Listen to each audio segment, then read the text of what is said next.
Good evening, everybody, and welcome to the Block 9 Podcast Live Lounge. Evening all, how are we all doing on this fine Thursday evening after a brilliant 6-2 win for the Argyle in the Virtu Cup against the Tottenham under-21s. But what a performance, and a standout one by the young Tegan Finn and also Seb Campbell getting on the score sheet, and many more as well in that game on the same evening that we did the same scoreline to Norwich in that championship game. So tonight, yes, we have with you the grumpy loyal Andy. Good evening, Andy. Good evening, everyone. How are you doing? Good. And Carl, evening to you. Good evening. It's been nice to join the live lounge for the first time in ages due to work. So yeah, good to be back on a Thursday. Excellent. And we don't have Gavin tonight. He's still travelling down the M5, I reckon now, after a long day of meetings, so couldn't quite make it. But of course, to step in, we've got to step in. To come in and join us, we have Chris Errington of the Herald, for those of us that are old enough, for Plymouth Live, for like Spencer Argo on tour in the chat, who's too young to even necessarily know what that's about. Evening, Chris. It's good to have you on. How are you doing? I'm very good, thanks, Mike. Andy and Carl, good evening to you. And thanks very much for the invite. Looking forward to having a chat about all things Argyle, as it says just behind your left shoulder, Mike. Exactly. And there's an element of a little bit about your time as an Argyle fan. And I will just start off, obviously you'll be aware, Chris, because you did the interview with them, but spoke to Aaron from Argyle Life earlier when he messaged me saying, oh, he said, we're pitting out the interview on My Argyle Life with Chris Errington at 6. He said, and obviously both of us didn't know. He obviously didn't see my earlier tweet in the morning. But that is available. And I because we're all friends, it is up there on YouTube. So there's a little plug for them. So My Argyle Life, an hour and a half. Wow. No, this is way too much. This is overkill. So I apologise to everybody, but we'll try and make it worth your while. Oh, we're going to Chris Errington everybody out between the two pods this week. I never thought I'd see Chris with a selfie stick.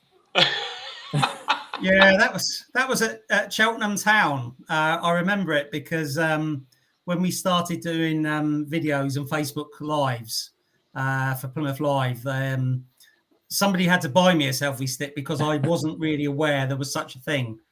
I think they went into a Poundland or something like that and found that selfie stick. No, and Chris, they went into the range. Is the main stand at Cheltenham. So yeah. Yeah, they went into the range, Chris, not Poundland, even though other competitions are. That's where I work.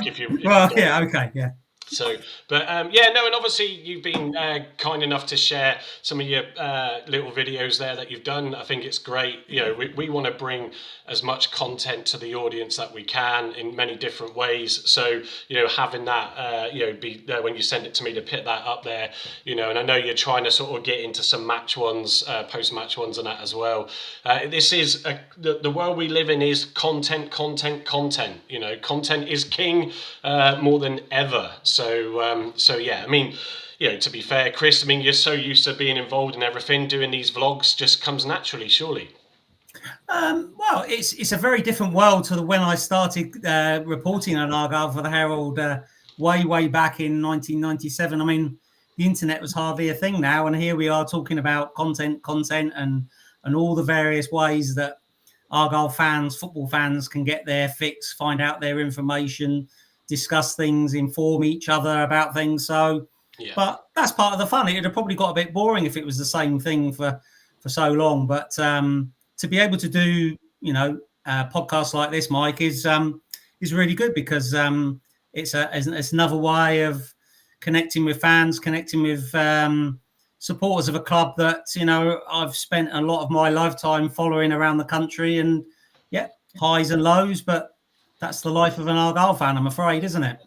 Cool, yeah, and you've gone through some of those at all extreme levels, and you know, just to make you feel bad, although I'm certainly not the youngest one in here, but I was 15 years old. If I'm led to believe by my great researcher ChatGPT in 1995 when you joined, you know, so yeah, so I remember going to that Wembley game, but we'll come on to a bit of that. Yeah.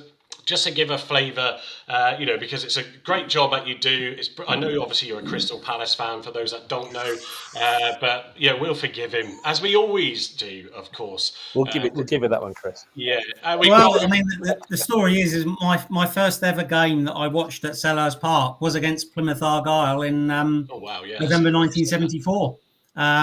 So completely sort of randomly, all these years later, the team that I've followed since I was a very, very small, their first home game against the team that I spent nearly 30 years reporting on. So, yeah, strange how things work out like that, isn't it?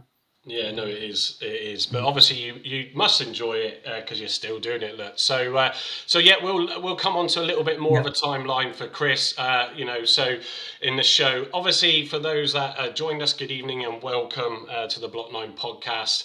We bring you this live lounge show, which aims to try and mix things up with some different conversation pieces. We've done with Gavin. We've done a lot about the club finances, and obviously, a lot of stuff that's come out recently. Chris, as you know, the new impending CEO, which I think probably we all know who that's likely to be now. Might have done a little presentation at that forum if that's the way it's going to be, and that's good to look forward to. And actually, Gavin and I were speaking earlier, and next Thursday we are going to do a segment on what the role of a CEO at a football club is.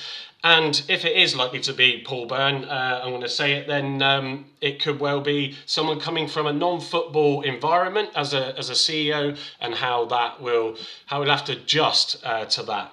But firstly, a few people have joined us in the comments already.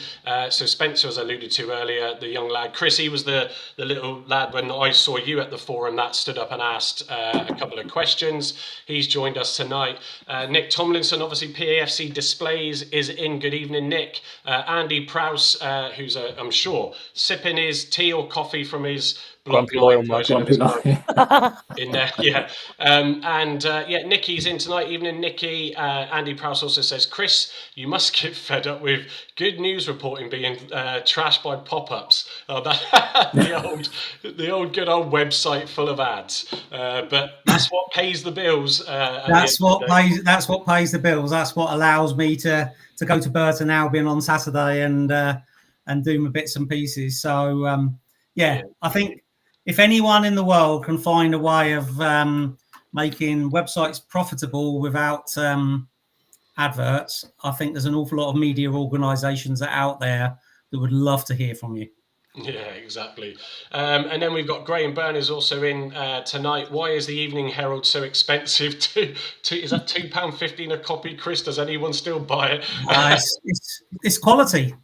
What can you get for £2.15 these days? Yeah, exactly. Don't even know if we sell a bargain. 4 or 5 miles by from no. So, and Stephen Vaughan, who's also a friend of the pod and joins our WhatsApp group, says good evening as well to everybody. Nick Tomlinson did say, I've seen another comment, I remember being in one of the Chris's podcasts with Plymouth Live a few times too. Yeah. So there we go.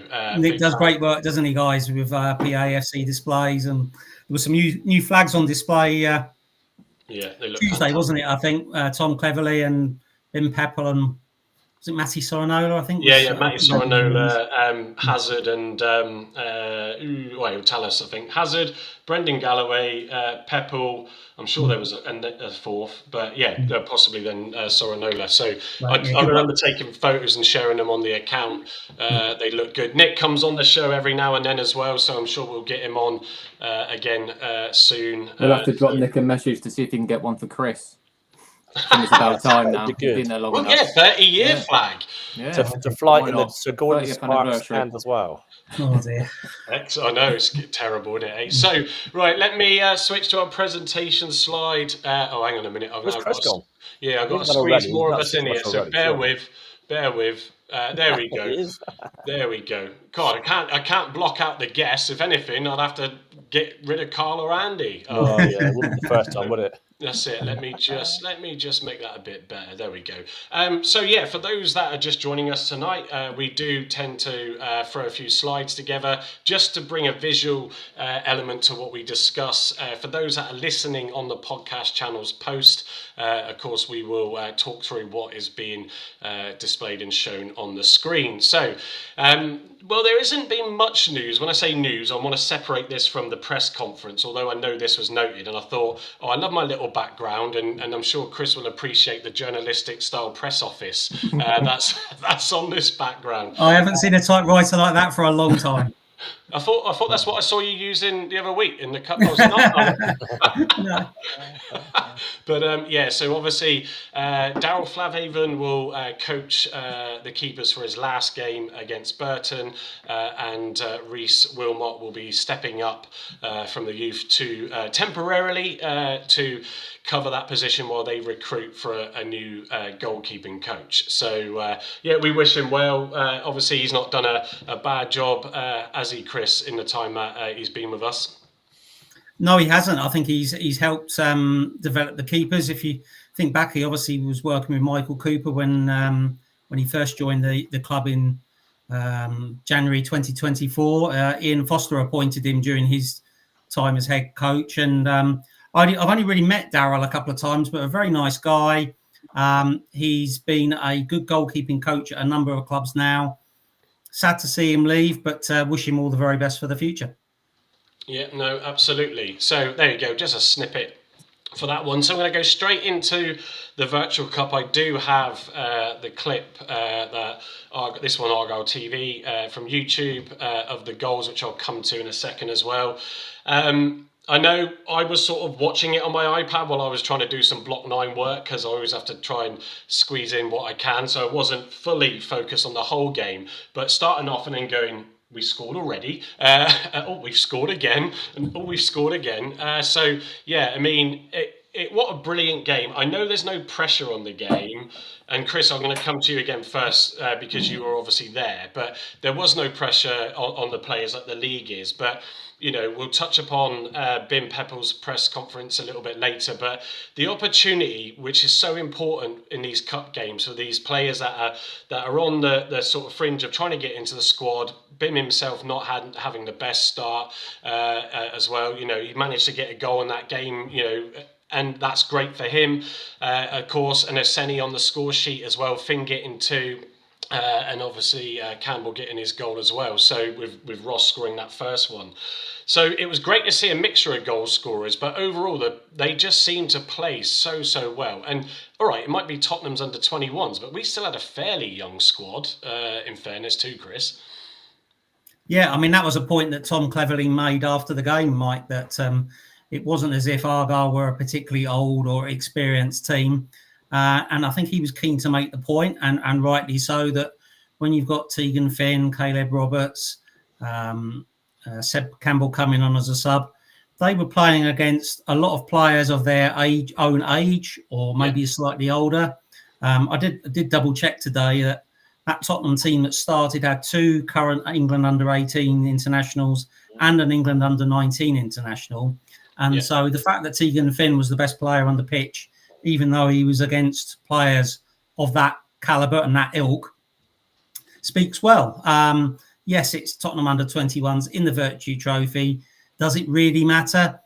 Confidence is a big thing in football, Mike. And the fact that Matthias Ross, Bim Peppel, Tegan Finn, Seb Campbell all got their first goals for Argyle, that will give them a huge boost. And I don't think it can do any harm at all for the futures of all of those players in the coming weeks and months. No, I mean, if I was Tottenham's youth coach, I'd have been going, Mr. Cleverley, this Tegan Finn, can we have a chat? But it's great. I mean, I know Sam, his dad, I sort of chat to him every now and then, and you know, he might be watching tonight as well. He said to me, he can't move after that game, and I said he's only 16. What's the matter with him? but full 90 minutes, 2 goals, and as you'll see in a second, a 9.5 FOTMOB rating, which I can't remember the last time I saw one of those. Carl, I know obviously you weren't able to watch it because of work and stuff as well. You caught the highlights, but sort of 42% possession to Argyle. You can see on the screen there on these FOTMOB stats. Total shots 21 to Tottenham's 12. I mean, they did have few and far between. 9 on target, obviously, of which 6 of those went in for us. 5 for Tottenham, which 2 went in. I mean, you can see the momentum graph. They're sort of firmly showing the dominance from Argyle in that first half. I mean, Carl, off the back of that, are we going to see Tegan Finn start on Saturday potentially then? Yeah, I'd like to think so. I think after a performance, as he put in against Spurs under 21s on Tuesday night, won't do him any harm. I think he needs to be playing more regularly. He's got some serious quality. I know he wants to try and protect him a little bit, but he's got his first professional deal now. You can see when he talks, he's itching to play, and he just possesses so much goal threat ability. I think it's hard to keep him out of the team. Yes, he's only 17, but if you're old enough, you're good enough. And I'm sure Cleverley will keep his head level and guide him along the right path. But I think it's hard to drop him for Saturday, and I think we need our best talents on the pitch, and he's definitely one of them. And Seb Campbell again coming up through the ranks, another top player by the sounds of it. It's good for the academy, and obviously with Folkestone Park on the horizon and going to Category 2 academy, it's only going to be a brighter future for us. Yeah, no, it's great to see, isn't it? And I think, Andy, that's, sort of people criticise, we've discussed it and debated it, a lot on the show, the whole infrastructure and, where we invest the money and why and sort of covering the debates on, spending it on the squad and just doing that and only that. This is what it's all about, isn't it? If we want to not only retain the local youth talent, but then bring other youth talent in, then we've got to have the facilities to do that. And with the likes of Tegan Finn coming through as the youth has been set up over the last few years, it's great that we can produce quality like that. Yeah, absolutely. How exciting for Tegan Finn, and Sam to score on Tuesday night. It was their first goals for the club, and one of them's a record breaker already. This is like having these youngsters coming in from whatever age. I think Tegan's been with us from a very young age, and he's come up through the ranks, been spotted and nurtured as well. This is what's going to happen now with Cleverley. He's going to nurture him even further as a player, and I'm sure Tegan's going to have a really bright future, hopefully for us. But I think he made the right decision to stay with us rather than go off and play for some academy somewhere like Spurs and all that. He's got a lot of ability, and he scored his 2 goals the other night, one with his right, one with his left, and it just goes to show he's got that quality. He's not scared to hit it, and yeah, fair play to the guys. No, and I think the other side to it, I mean, I've just pulled up on the screen now the FOTMOB ratings. I'll start from actually back to front. So Hazard 6.1 obviously did, as it was noted in the press conference afterwards, about suffering a little bit of pain, soft tissue damage. For those that have watched us for a while, paramedic Emma, who we try and get on when she's also not working shifts. She used to be a sports physio, and she said that soft tissue damage, especially if it's behind the knee, it's a difficult one to recover from. So, but obviously Cleverley said he should be available for Saturday, but there's no likelihood I think he will start. And you could see that actually, Chris, couldn't you, in their, especially in I think it was their first goal, where he went down for it wasn't really. He should have collected that comfortably, and probably fully fit he would have done. Yeah, it was a bit of a mixed game for Connor, because he made quite a good early save in about the 10th or 11th minute, not long after Argyle had gone ahead, and he made a pretty good stop early in the second half as well, and he was looking quite sharp. But then I think in the last half an hour or so, his performance level did dip a little bit. Definitely the first goal, I'm sure he would say himself that he should have saved, and the second goal, was a bit of a mix-up as well. So, when you're out for 3.5 months like he's been, you're going to be a little bit rusty. There's going to be a little bit of uncertainty about how good your knee is after the rehab. When we saw Tom Cleverley at lunchtime today, he said that Connor had been to see a specialist on Wednesday. It was a pre-planned visit. It was always going to be today, Wednesday, that he went to see him. He's got the sign off from the specialist. Everything's good and okay. So I think that will help Connor feel better that, yeah, okay, I'm ready to go. And it's just the case now of when the manager decides to pick him, because you're in that situation where I think we'd all say, having seen Connor on Tuesday, he needs games. Yeah. But do you put him straight in? And if you don't put him straight in, then how does he get that sharpness if he's not playing? And that's that age-old problem of players coming back from long-term injuries. How do you integrate them back into the team without doing it too soon and risking a recurrence, but also not leaving it so long that they're never going to get sharp because they're not getting game time? No, I mean, I'll keep on this point actually, because I was going to bring it up in the selection for later, but as you've sort of expanded on it, I think it's a good time to do it. I mean, Carl on the shows has been very much vocal of, you got to pick your best players in. Myself, Gavin, and I think Andy to a degree, correct me if I'm wrong, Andy, but have been very much, the view is certainly from us on that, is that when the momentum's there with you, and the way Hammond has come on so strong and really, really come of age in the last 3 or 4 games, you're breaking up that rhythm, and it is difficult because we do need to get Hazard back into the games, and these Virtu Cup games are good for that.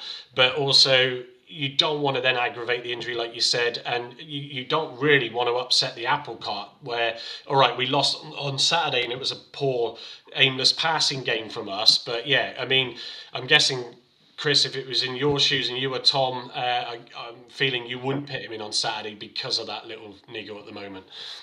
Yeah, I mean, Tom said he's fit and available for selection, and I did ask him, you know, if he said to, or decided that Connor was his choice, was he 100% sure about it? And he said he was. So I would be surprised if he played Connor because he's just had one game. But equally, if you think he's the first choice keeper, if you think that long term he's going to be the one you're going to be calling upon, then you're probably best to get him in there and get him up to speed as quick as you can. We haven't got another Virtu Trophy game now till I think it's November the 11th. Oh, is that so it's just league games for the next few weeks. So it will be difficult to get him game time if he's not playing. So I think it might well be Luca, but I wouldn't be totally shocked if it was Connor Hazard, if Tom Cleverley thinks that, you know, Connor's international caliber will benefit the team.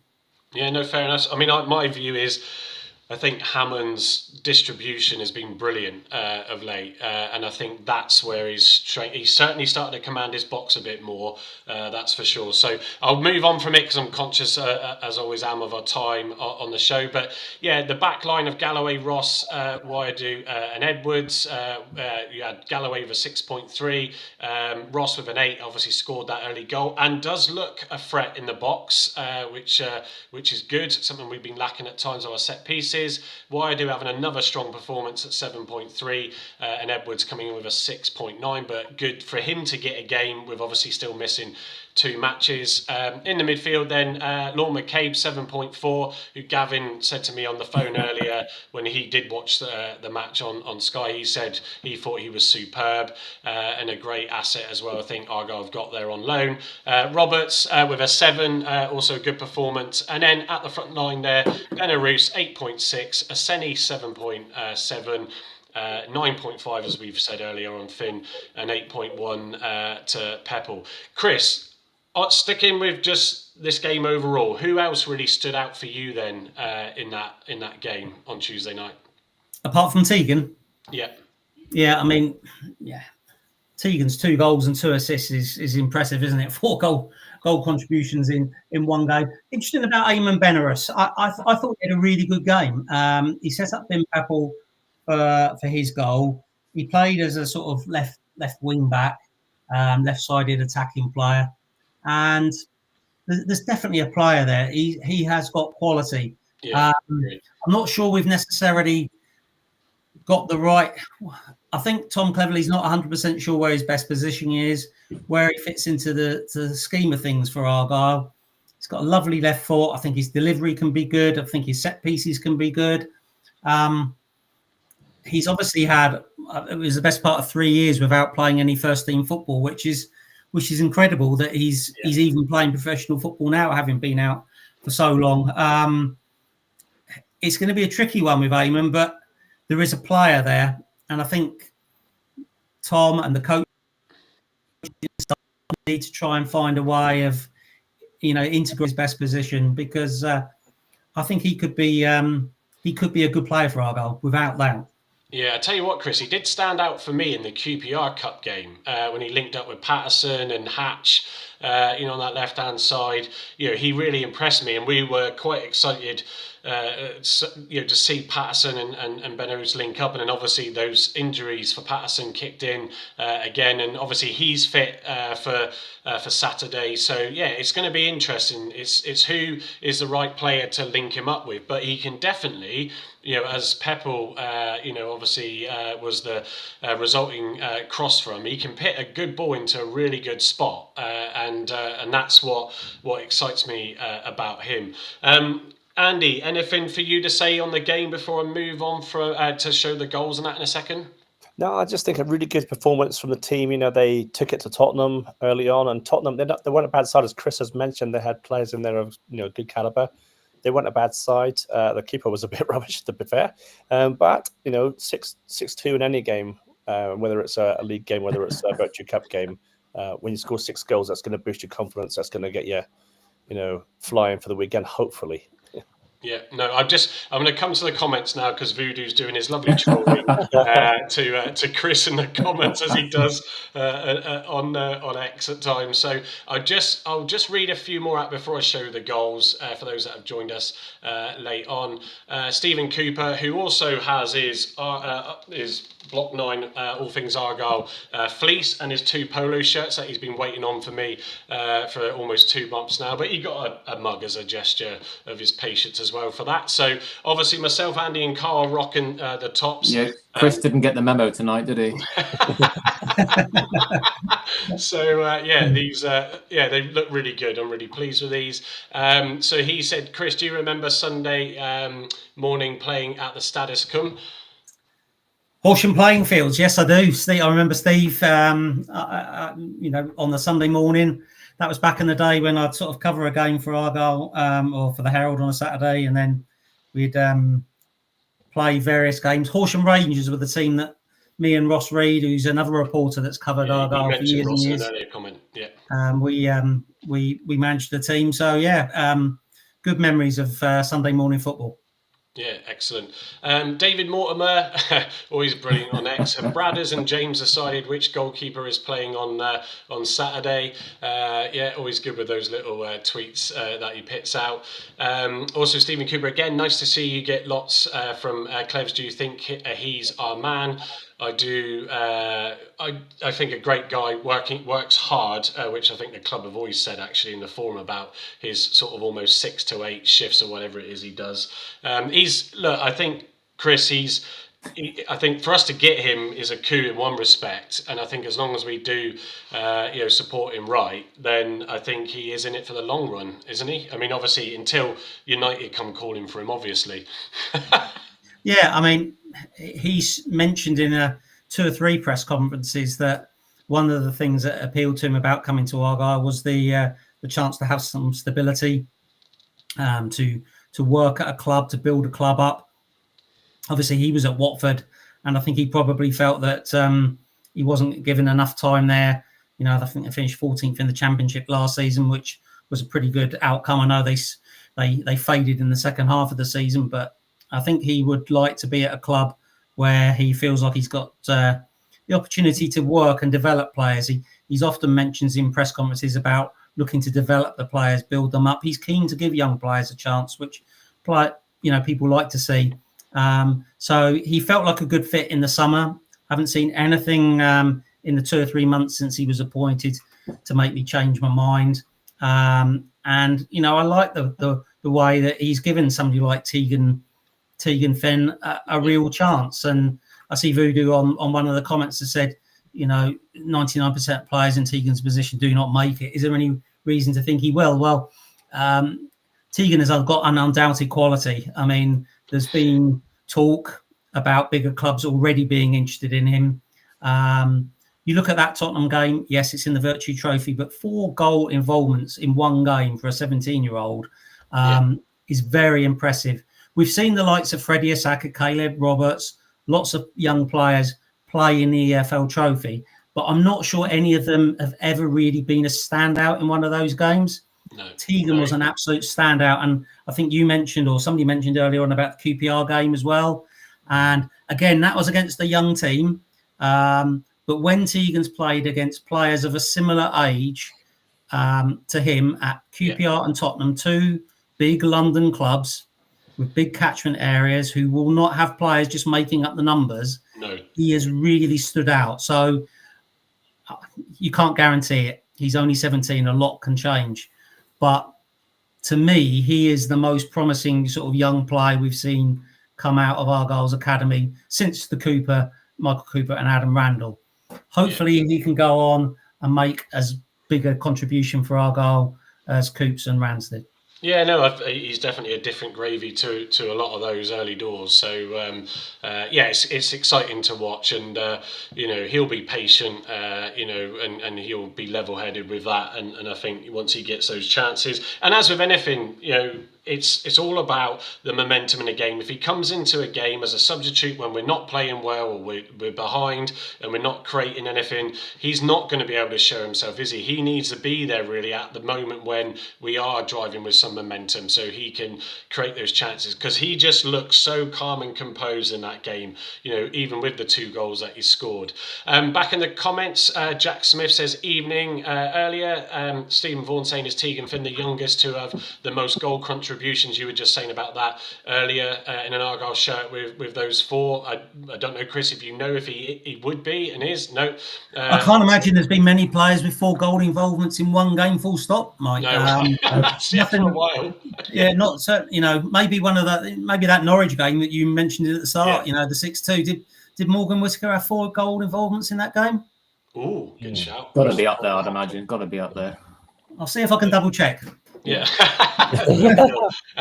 I'll read a few more out before we move to the video. Pilgrim Petey, good evening. Good to have you in as well, mate. Good evening, boys. He says, got everything crossed for 3 points on Saturday. Yeah, said on Saturday night after the game against Peterborough that hopefully that was just a blip. Stephen Cooper also says, Plymouth Live is great, keep up the good work, Chris, and echo that to the whole team there. Daniel Perring, who's also reshared the show, has it appeared to pull up after a clearance on Tuesday? Don't see him featuring, but it's in the press conference that yes, he is carrying a little bit of soreness, Daniel, but Cleverley said he is fit and he will be available. Ben Collins, again, and Ben, the new merchandise, most of it is up on the shop, so you can add to your mug collection, Ben, that you've already got, but good to see you in. And obviously Voodoo came in not long after that. And Nicky, why give him the number 1 if he's not going to be the number 1 goalkeeper? Echoing the point that Carl has been making recently, and then Chris. So when he came back last season, he was fantastic. Just look back at the Liverpool game and the saves he made during that game. I've said this before, said it on Saturday, it's great that we've got a problem now with 2 competent goalkeepers. Voodoo saying, I heard Carl Barnard is on tonight. Is that true? In relation to the fact that obviously, clearly, people haven't dialed in for Carl, they've just dialed in for me, haven't they? Isn't that what it's about? So Voodoo also saying, obviously, what was pointed out earlier, 99% of players in Tegan's position do not make it. Any reason we think he will? And Chris answered that, and as I also said, different gravy. No pressure, but if you get it wrong, I will retweet it in 6 years. Chris Voodoo. Obviously, always, we all hope he becomes a multi-millionaire Premier League player. Good banter from Voodoo tonight. Tegan is light years ahead of Freddie. Absolutely agree. Pilgrim PT. Stephen Cooper just saying that it's been lots of bad comments about Parkinson. I would like to thank him for his work for Argyle, and best of luck. I think, we echoed that on Saturday. I have been vocal but professional in my criticism, saying that over the last couple of seasons where things haven't gone right, at the end of the day in any business, when you have that level of disruption and problems, and especially when you're not fully in the business every day of the week, then when I say every day, at least based down here every week, then I think sometimes you have to take stock of the whole business. And clearly that's what's happened. It is what it is, and Andy's moved on. But we said on Saturday, can't thank him enough for where he has helped get Argyle over since his tenure in 2018 when he joined. So, right, just going to skip to the video of the goal. So the right hand side then, 2 hands in the air for Tegan Finn. Everybody for Spurs back defending.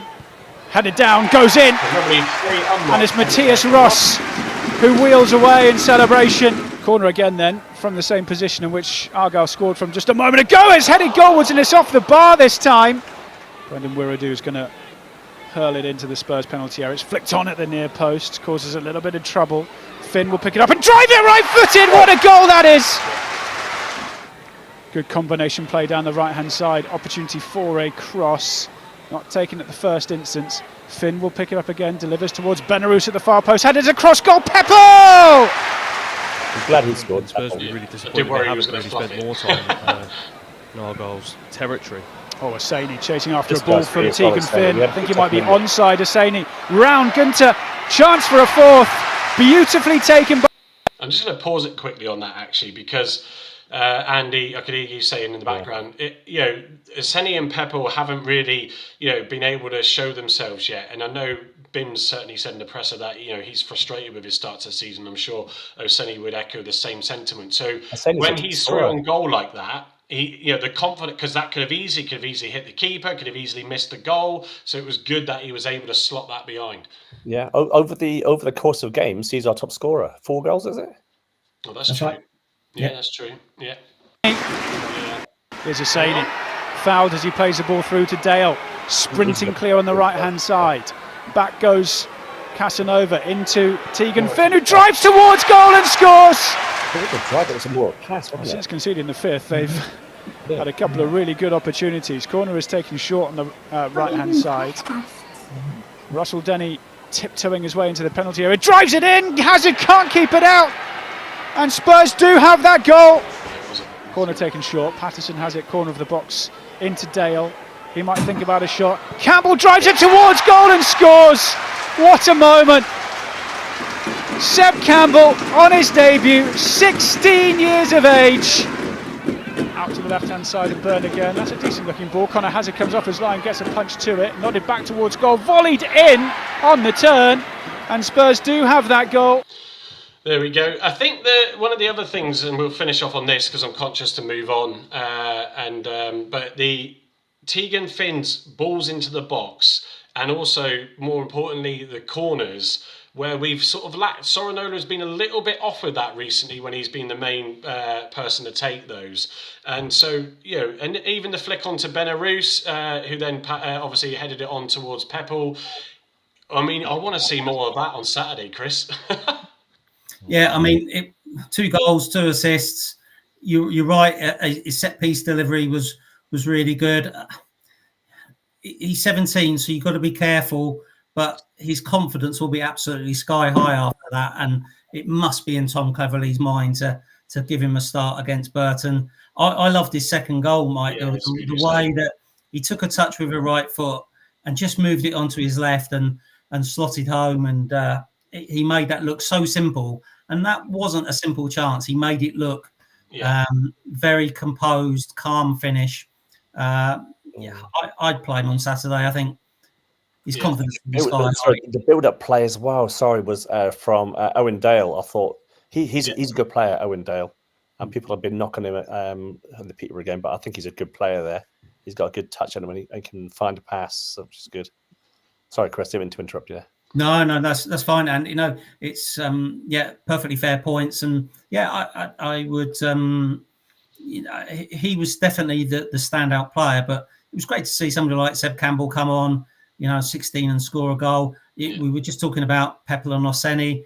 Aseni is the top scorer with 4 goals. Now, I know 3 of them have come in the Cups, but 4 goals in relatively limited time. I'm not saying he's a finished article by any stretch of the imagination, but he knows where the goal is, so that's a good sign. And it will have done Ben Papel a lot of good to get a goal. As Mike's mentioned, we saw him in the press conference after the game on Tuesday night, and you could see that had just given him a bit of a lift and a boost to try and get going. So we all know that Laurent Talai is the first choice striker for Argyle at the moment. That's clear. But if Tom Cleverley wants to try something different formation-wise, or if he needs to rest Talai and, say, play 70, 75 minutes in games rather than, trying to get him to play 90 minutes of every game, it's important one of those two, Aseni and Papel, can prove to him, to the fans, to everybody, that they can come on and do a job. And I think for Argyle going forward in the next few weeks and months, Tom Cleverley really needs to try and work on those two and get at least one of them who you would feel comfortable coming on with 15, 20 minutes to go in a game and can actually turn a defeat into a draw or a draw into a win with a goal. Yeah, and I think the other important side to it is, it's not unknown that, I think there's been views even on the show about Papel, and elsewhere. And I think it's sometimes you almost want to say to the player, and it was important for Ibrahim when he said about this, and also even Barley Mumba when he said about it, not trying to overthink things and trying to do too much. Just play the game that you can play, and if it's going to come to you, and happen, it will happen.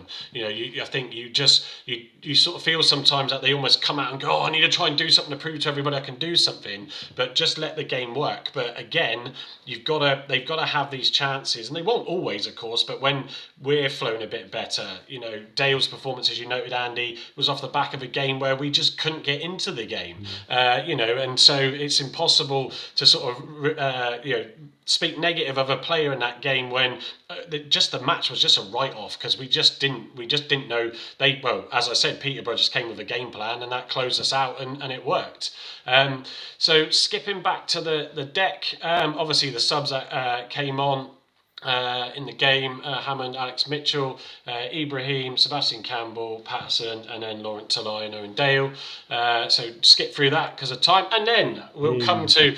Sorry for the image being so pixelated, Chris, from stealing it off the internet. So 30 years of reporting for Argyle. So I've got a few slides which we'll get Chris to touch up on them. So 1995 to 2005, beginnings and promotions, as it's broken it down. So started your tenure joining the Herald, moving down from Kent, is that correct, to Plymouth, and obviously seeing Argyle relegated to the 4th tier in that year, promotion then via Wembley the following year, the League 2 promotion, and then the League 1 promotion back then to the Championship. So what was... give us a brief insight into you coming down and that decision at the time for you. Yeah, it was just a good opportunity to come down and work on a sports desk at the Evening Herald. Those were the days, of course, when it was just newspapers, no such thing as websites and podcasts and blogs and all sorts of stuff. So a very different world to the one we live in now. But, for a young journalist, the chance to work for a sports desk on a great newspaper, at the Evening Herald. I worked with some fantastic people. I started in 95, as you say, Mike. I actually became the Argyle reporter in 97. I took over from Graham Hamley, who covered Argyle for 30 years as well. Oh, wow. So between me and Graham, we're not far short of clocking up 60 years between the two of us, which I think is quite an incredible achievement, really, for two journalists to have covered one football club for the same publication for such a length of time.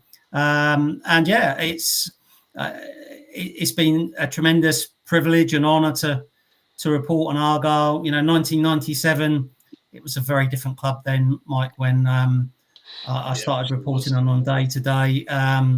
The ground, home park was completely different. Just everything about the club has changed. And yes, we are going through some tough times results-wise, but I think anyone that's well, anyone remembers watching Argyle in the late 1990s, early 2000s, and remembers, how dilapidated things were. You go to Home Park on a match day these days, and you're spoiled. You are, and somebody mentioned about Andrew Parkinson, and I think he does deserve a lot of the credit that the match day experience at Argyle is so much better.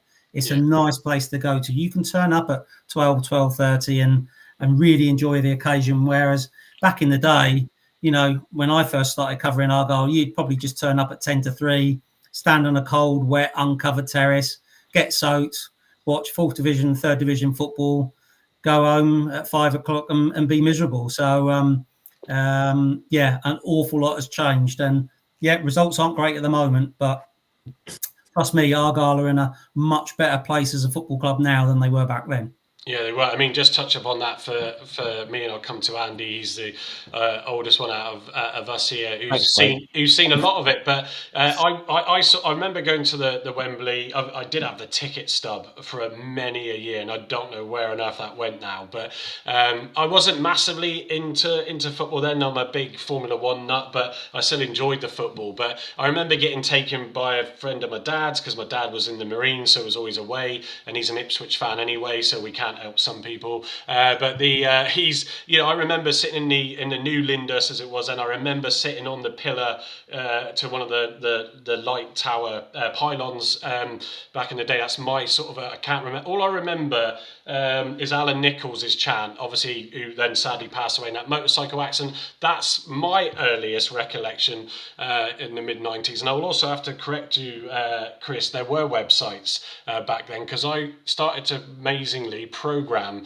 and learn HTML back in 95, 96. Really? So, that's IT stuck with me all these years. But yeah, Andy, it was a different game then, wasn't it? A different situation then. Oh, a lot better back. Some say it was a lot better back then. When we seen some ding dong games. I mean, I went to the Hartlepool game where we won 8-1. I don't know, were you there then, Chris? When Paul Dalton? No, that was just a bit before me, but I've heard all about it. Yeah, absolutely incredible. Under Peter Shilton. But there's been times at the back of the Denport and with no roof on it and snow and stuff and freezing cold in January and losing to Scunthorpe. And I think the most the funniest one I've been to is probably the Luton game, where just before the Horseshoe was built, it was all like a bomb site, more or less. And all the Luton fans were in with the Argyle fans on the bomb site. And it was, I think we were top of the league, or going for top of the league then with Luton, and we beat them 2-1. It was great game. But lots of good memories. And, did they do free ice buns back then, Andy? Yeah, they didn't do free ice buns back then, no, but they did pasties and Bovril, mate. It's sort of one of those. I mean, Carl, when was your first sort of game? Probably around when you started to go. I would say it was before Luggy was in charge. Who was the manager before Paul Sturrow? Was it Kevin? When was Kevin Hodges' era? That's right. Yeah. Yeah. So around about then. So a fair time. Yeah. So when the Herald were the shirt sponsors, Carl. Then. That's right. Yeah. About that era. Yeah.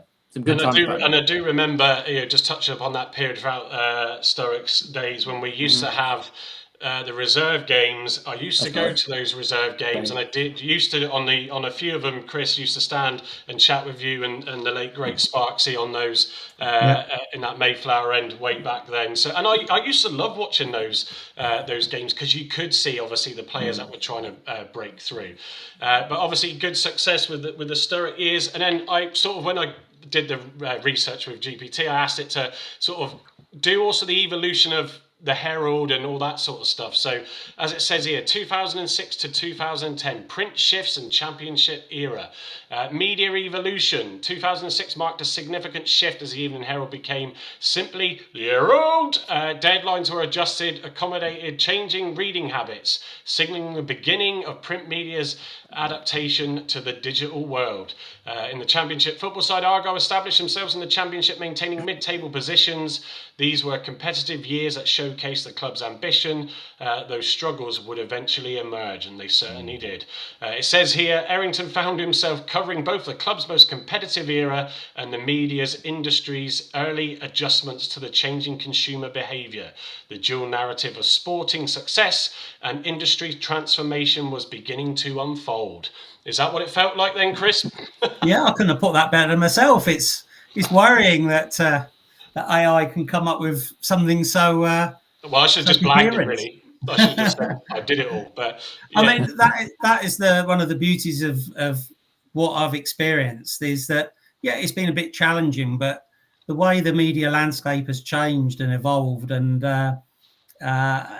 sometimes people say, "Oh, you've done the same job for a very long time. Doesn't it get a bit repetitive or dull or boring?" And I say, well, when I first started reporting on Argyle, I used to go to a game with a notepad and a pen, and that was about it. My deadline was 7:30 on a Monday morning after a Saturday game.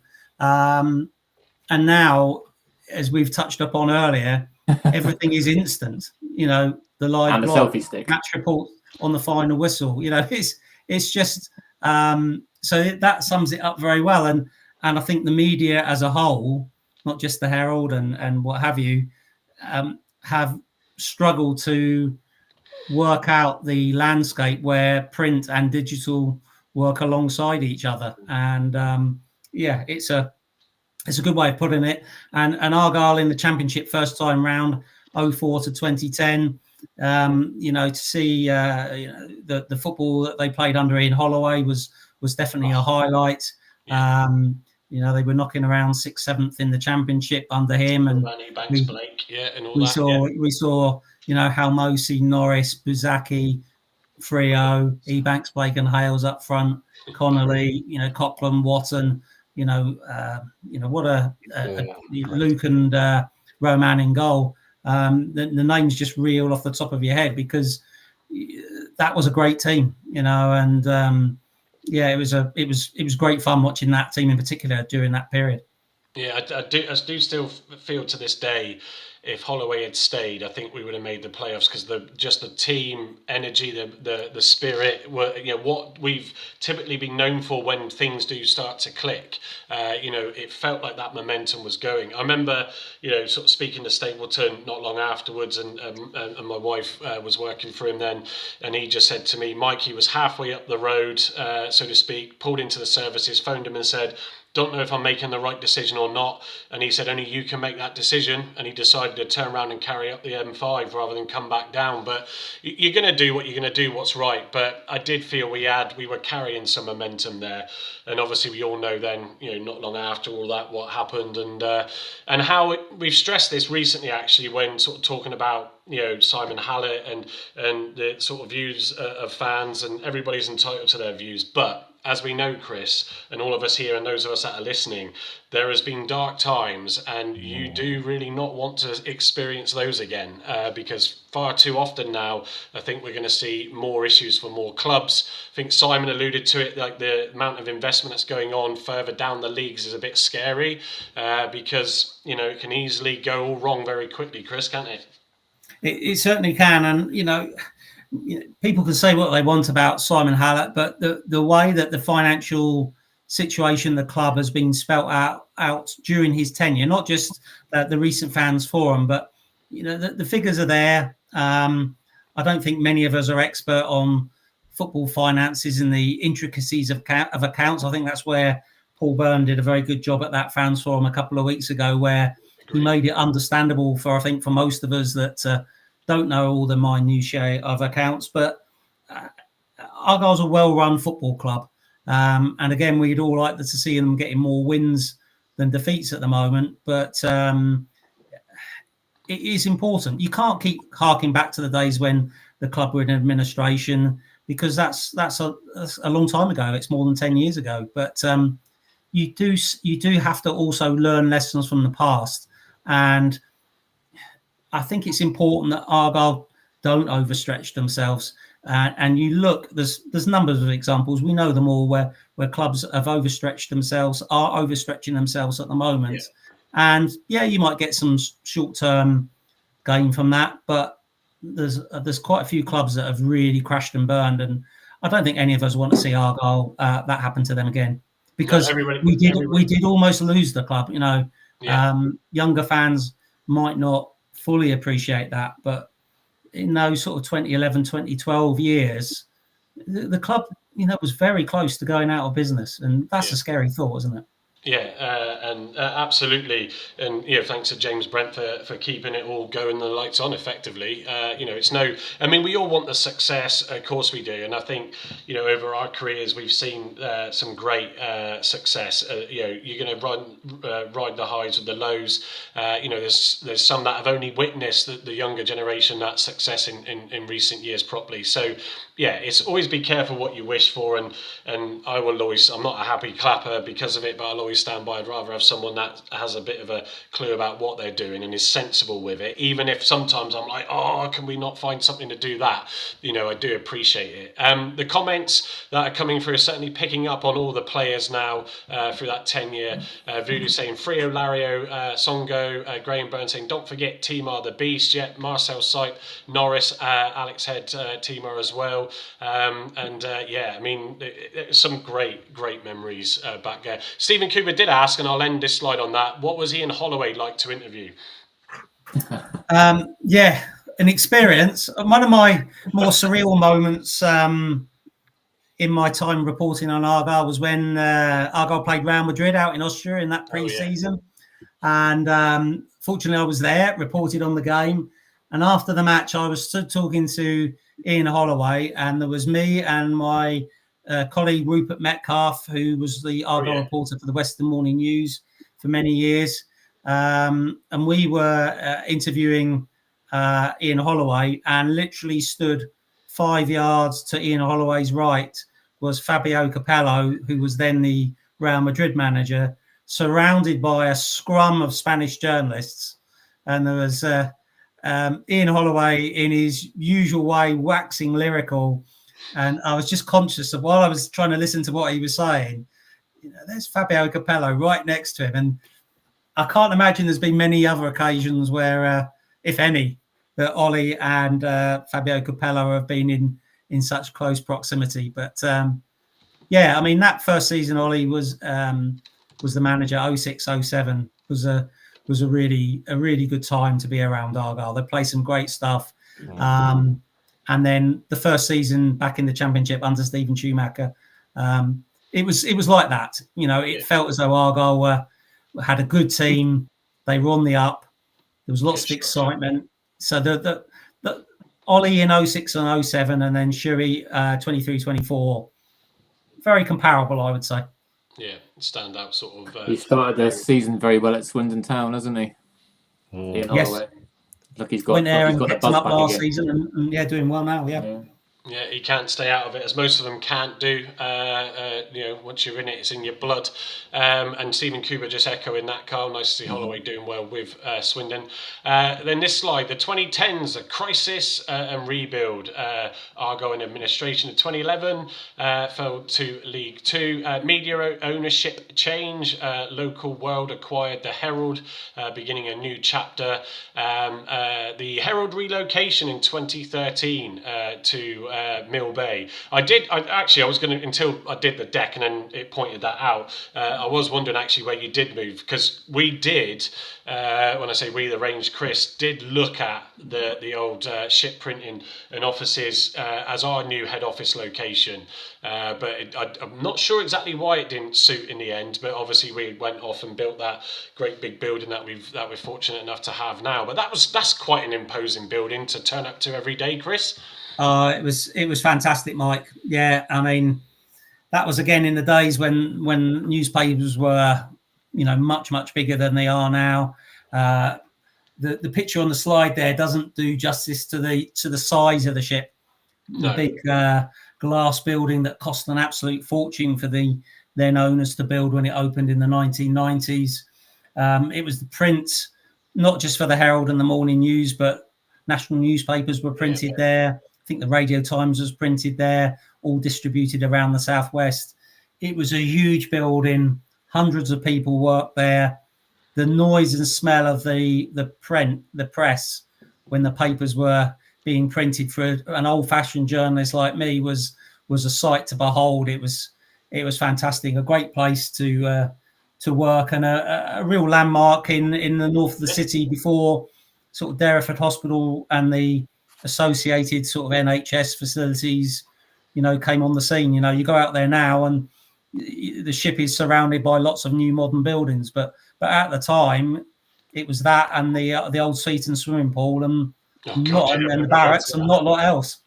Yeah, and my dad was in the Marines, as I said, so I got to go into the barracks loads of times as a kid, and that old Seaton swimming pool as well. I saw a photo someone shared the other day, which was like, oh my god, that brought back a memory.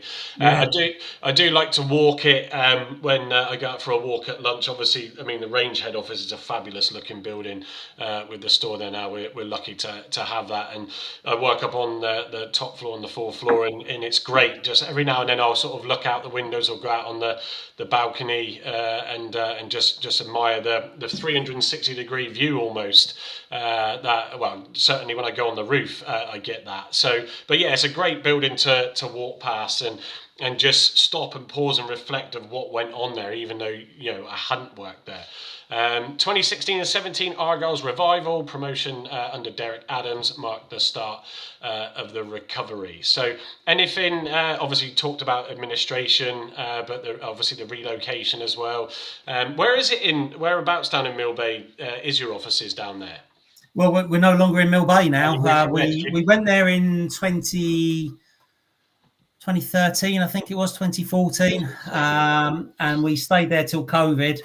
And then, like a lot of businesses, we worked from home for a while, and that's why it stayed, sort of thing. So, again, another change that we've experienced in the media landscape. But yeah, enjoyed working at Millbay in the city centre. It's again another of the many changes that I've experienced working for the Herald and working in the local media industry. Yeah, I mean, you said you've been there 30 years. It was my 20th year at the range in August. And I joined there with 19 stores. I think it was doing, I'm going to say maybe 150 million turnover. And then we're up to 278 stores now and 1.5 billion turnover. So seeing that change, like you have a different angle, but at 30 years at the Herald, it's a phenomenal thing to witness. I pity the person that takes over from Chris then, if the both previous reporters have done 30 years. No pressure. Hopefully been an Argyle fan. Yeah, well, no, of course not, as Chris will know as well. Certainly is not that. 2018 to 2020 is Plymouth Live and digital first. So more on the digital revolution in 2018 saw the website rebranded as Plymouth Live, and with all those fantastic adverts, as Andy Prowse noted earlier. Equally, as Ian from Pizzotti always points out, ladies and gentlemen, it's those ads that pay for the service overall and the things that they do as well with that Pizzotti site. So, shift to digital. New media strategy, live blogs, social media engagement and video content became the new tools of sports reporting. And Argyle's resurgence, promotions in 2019-20 and 22-23 returned us to the championship. And it also, whether or not these are accurate or not, but daily circulation in 2023, showing the dramatic shift from print to its heyday, 3,872 print circulations, and highlighting those two recent promotions. Again, more of that shift. Obviously, we alluded to you've got your selfie stick out now, Chris, and doing all that. It's on that note, it is a weird feeling. I mean, the guys here will echo this. This is our second season now doing the pod, but before we started it all started with me just celebrating Argyle going up into the championship and putting that on TikTok, and then suddenly that getting a reasonable number of views, not massive, but then just got me more interested in that. I was doing video content for the stores as what we called a 2-minute Tuesday. And I just started to get into it a bit more, and then Carl invited myself and Andy into what was then HP Source for a very short period of time. We did a couple of lives, and then we sort of formed separately as the Block 9 podcast, and we're still here today. And so it takes a bit of getting used to, and I enjoy it a lot now. But it's a strange world when you've always been sat behind the desk and not really in front of the screen. Absolutely. I mean, like I said to you earlier, Mike, I started with a notepad and pen, and no one would really, know who you were. But as we've evolved into the digital world, we've done podcasts in the past, we've done Facebook Lives, we do all sorts of things, ways of interacting. I can definitely see the future. There's more video involved in the future for Plymouth Live and for our Argyle coverage. So that's something to work on, because everything is instant. People want to be able to interact and see things and hear things themselves. So it is unusual. I mean, we can briefly talk about this if you want, but I had the pleasure of sort of doing radio with Sparksy for quite a few years, and so that was a good little. That was my first sort of step away from just being solely a newspaper reporter, and doing the radio with Sparksy and sitting there every other Saturday and talking to the Radio Devon listeners and getting the feedback we got was good. And then, naturally having done that, then we had an Argyle Chat podcast for a few years at Plymouth Live, and you get used to talking. And I never wanted to go into journalism to be a TV or radio presenter. I was always a newspaper man. But as you've said, Mike, you evolve, you try things, you think, oh, there's a bit of an interest in that, so you try a bit more, you try something different, and it just grows and builds from there, doesn't it?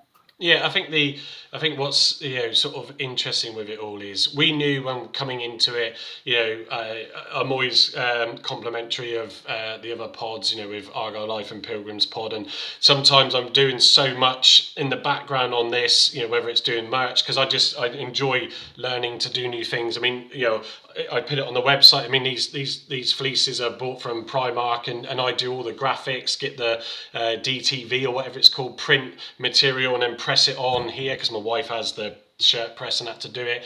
And there's nothing better than like going on, putting this on a shirt and proud to wear it, as sad as some of you might think I am.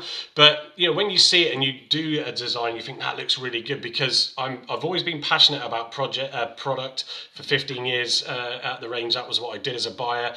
So I'm always fussy, as these two will absolutely know, when it comes to branding. But it does take up a lot of time. Got to be conscious of a family in that as well. But we enjoy doing it. And what was the reason you stopped doing the Plymouth Live football podcast then? There wasn't enough of us left. We lost a few people along the way. Gotcha. And we enjoyed doing it. And it was, again, following on from the radio with Sparksy, then doing the podcast.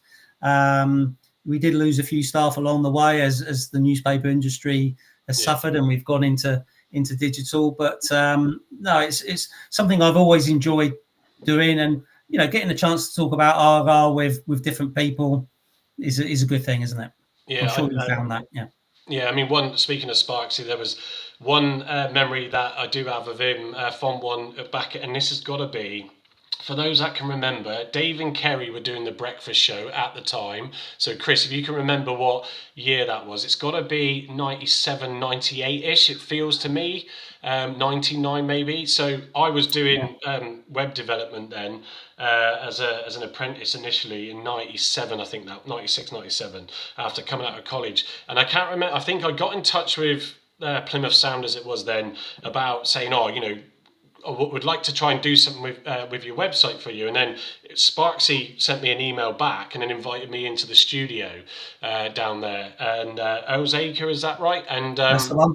That's the one. Yeah. And I remember going into his studio while he was live, and he invited me in to see that and experience that, and we had a chat about a few things, and nothing really came of it. But that was my first meeting with him, and only sort of experienced that with him, other than at the games where I chat to Sparksy and yourself. But yeah, that was brilliant. Just he was so inviting and welcoming to for a young 17, 18-year-old I was then to do that. So right, so this really summarises your story so far. 29 seasons of reporting on Plymouth Argyle, multiple promotions, crisis coverage, media evolution.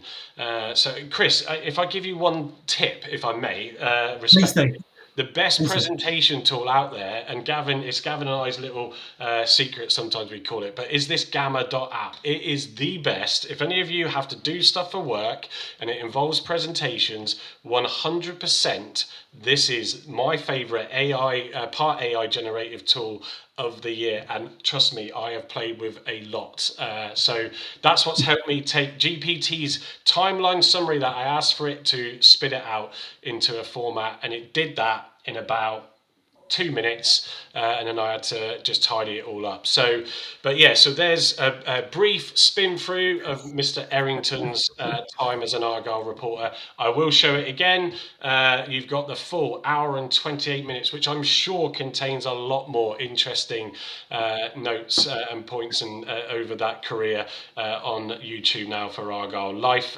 So I didn't tell Aaron I was going to do that when we were chatting earlier, but I thought I would. So, right, let's get on with it. So, Burton Albion. Are you still okay, Chris? Just on time? Yeah? Absolutely, yep. Fire away, Mike, yep. Cool. Obviously, there's a few comments coming in actually before I start this, so I'll just read some of those out. Stephen Cooper, David Bassett, Plymouth Sound. Oh, God, yeah. Voodoo, it's like this is your life tonight. Well, hang on a minute. I don't quite have a red book or burgundy book, but I've got this iPad cover. There you go. I pretend I've given that to you with a Block 9 piece of merch.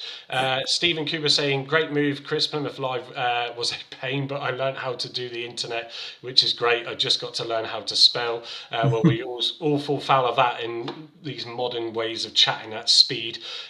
What's the best away ground for the welcome, Chris? Oh, there you go. That's a good question. That is a good question. I mean, obviously the bigger grounds are really good for facilities and the press box and the press room, and you're sometimes lucky enough to get some food. Hot food's nice.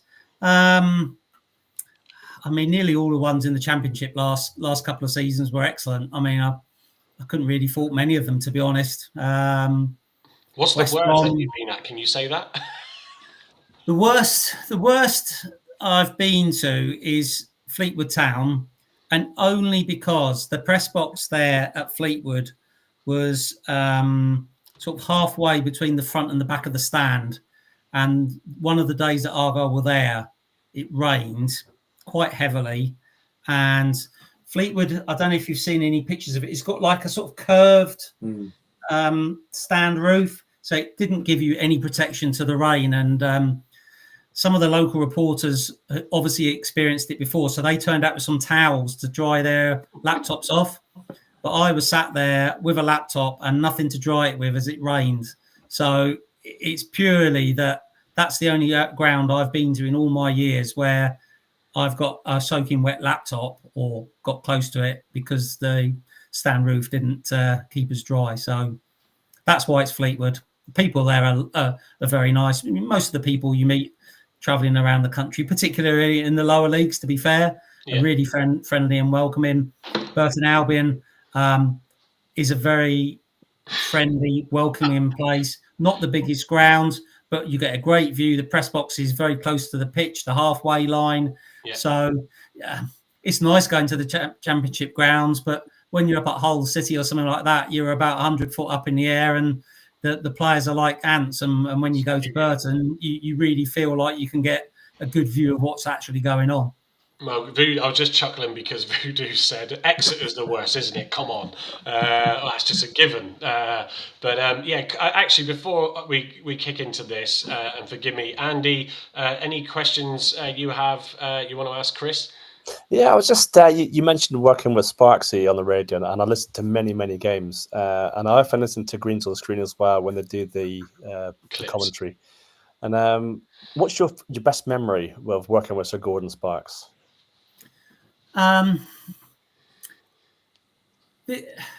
It's not a game as such. It's just the travelling to games that we used to do there and back. There's lots of good moments in away to Southampton one season when he broke the press bench in front of him. The ISDN box fell over, and he carried on commentating as if nothing had happened. That was the professional he was. The listeners, I'm pretty sure, wouldn't have known. It was complete chaos, but he just carried on. It was the classic, like the duck or the swan, serene on top, and underneath the water was going mad. But it was just to spend time driving up, driving to. I do remember we went up to Hartlepool one Easter Sunday because we were playing on an Easter Monday at Hartlepool. So we literally spent all of one Easter Sunday driving in the car, and we'd have some great laughs, some great stories. Sparksy was always one for keeping count of Eddie Stobbart lorries, the big great lorries.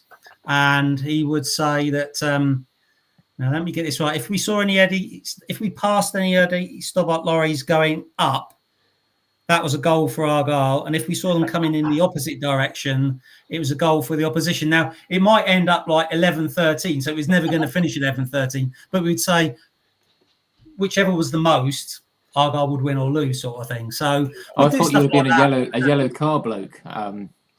We didn't do that, but exactly the same sort of thing, Carl.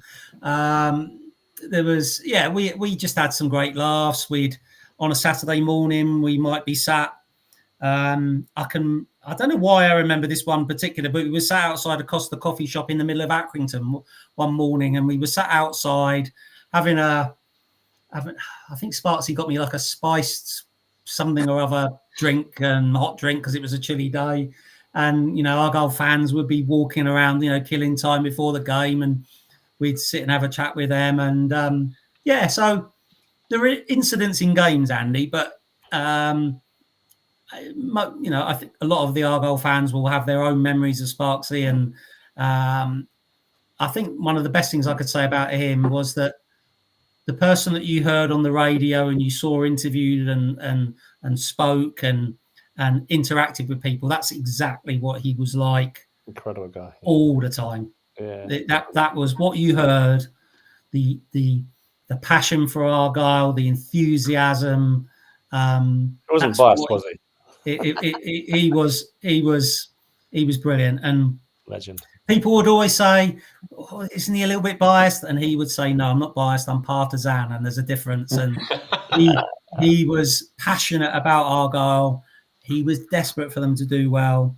But if they didn't do well, he wasn't afraid to highlight that as well. So, one of the joys of my job over the last however many years it is now, I'm trying to forget how many years it is, has been working with lots of good people, but particularly Sparksy, Yeah. Carl, any questions for you? Yeah, just about the injury list we've had this season and the season just gone. Has this probably been the worst injury crisis you can remember since you started reporting on Argyle? And what do you think, in your opinion, why are we having so many injuries? Do you think there's anything that we could do with training, or is it because we're signing potentially too many injury-prone players? I think when you get an injury list as long as and consistent as this, Carl, it's got to be more than just one thing. If it was one thing, it would stand out a bit more and you perhaps be able to correct it. I'm sure we've had injuries in the past, but it does feel like ever since day one of Tom Cleverley being at Argyle, the two things we've asked him about injuries and signing a striker, signing another number 9. Now, once we signed Laurent Talai, it was quite nice that we didn't have to ask Tom every time we saw him. But he's almost like a doctor at the moment when he comes in and does a press conference and he reels through the injury list. I mean, in today's press conference, for example, there's 5 players long-term sort of injury. And I'm not sure many managers, he just reeled the names off of the 5 off the top of his head. And that just struck me. It just shows you how much time he's obviously thinking about injuries and things like that, that the names just reeled off the top of he didn't even have to think twice about them. He just went straight through and named them all. Reasons why, there's multiple ones. Injury history is a factor.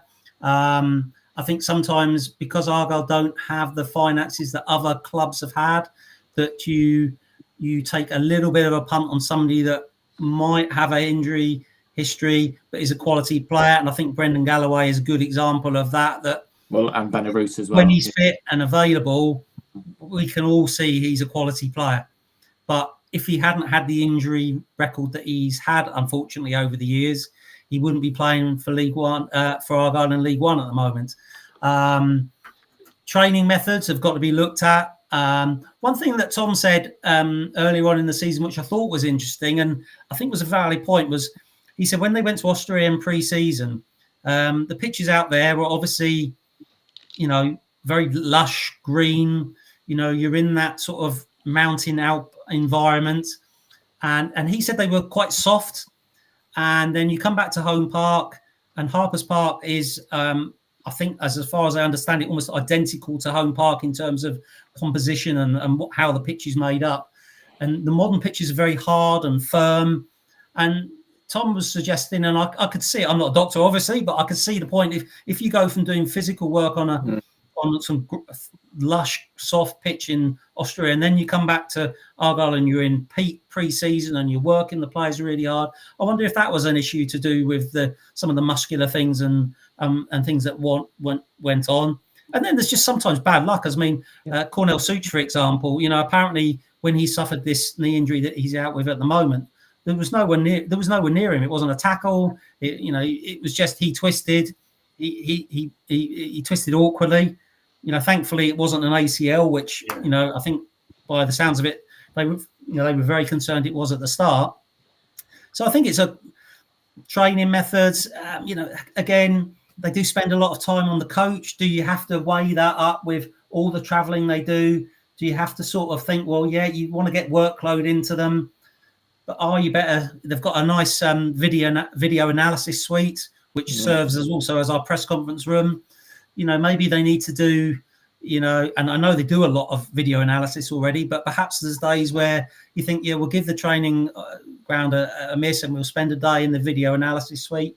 So that's a very long answer to your question, Carl, but I think it's a multitude. No, very insightful. A multitude of things. I don't think it's as simple as we're signing injury-prone players, or the staff aren't looking after them properly.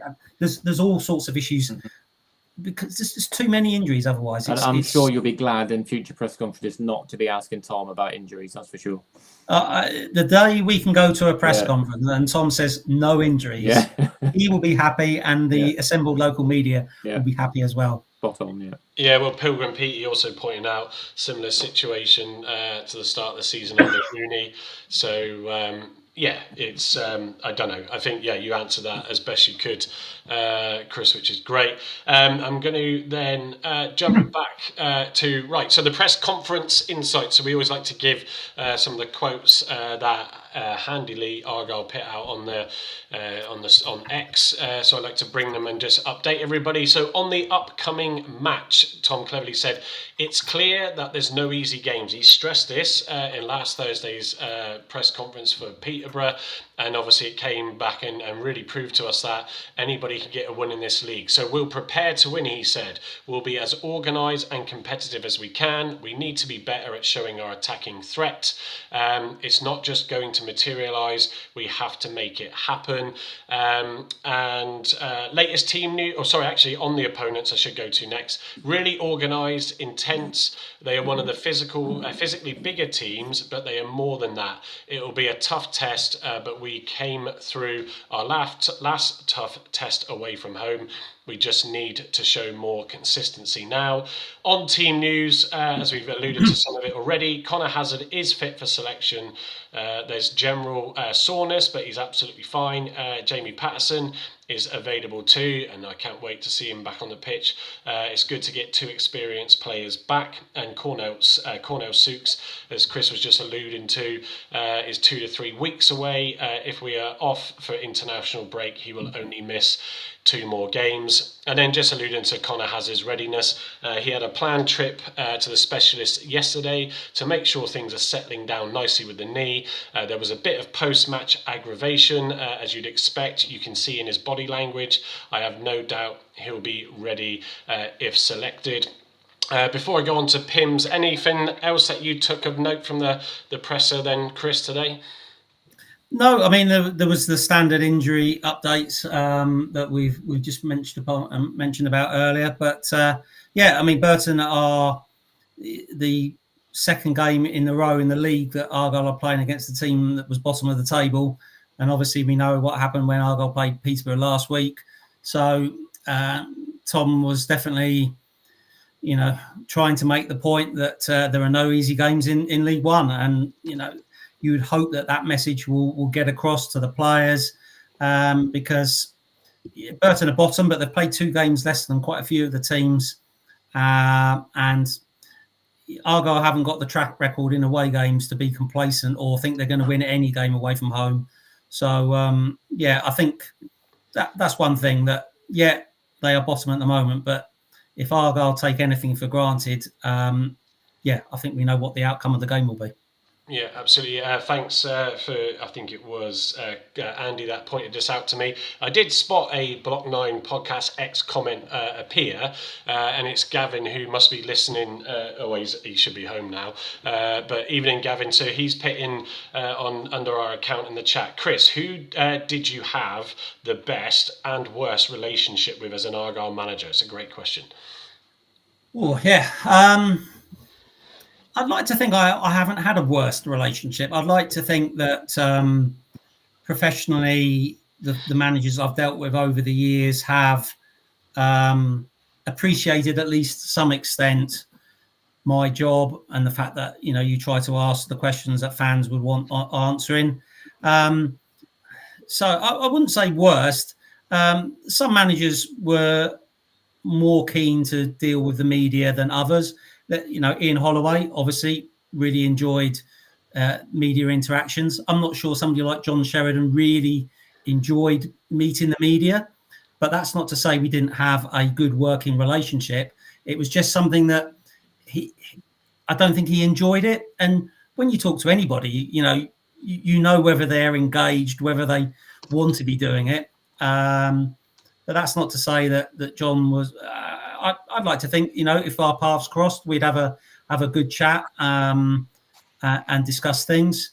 Ian Holloway was great. I enjoyed working with Tony Pulis for a short time. I'd had some dealings with him when I previously worked in Kent, and he was the Gillingham manager. So I enjoyed Tony's company. Derek Adams, Ryan Lowe, Stephen Schumacher.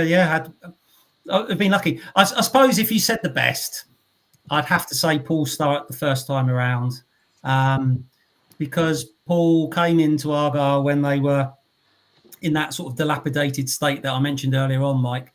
And he was manager, chief executive, chief scout, team maker. He did everything, and he galvanised that club in a couple of years from something that was just a mid-table 4th division team to effectively he got them promoted into the Championship, although he left for Southampton just before that was actually sealed.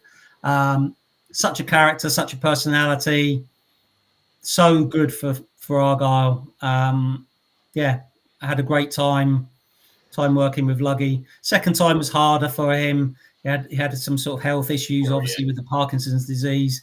And obviously Argyle at the time were not in such a good place.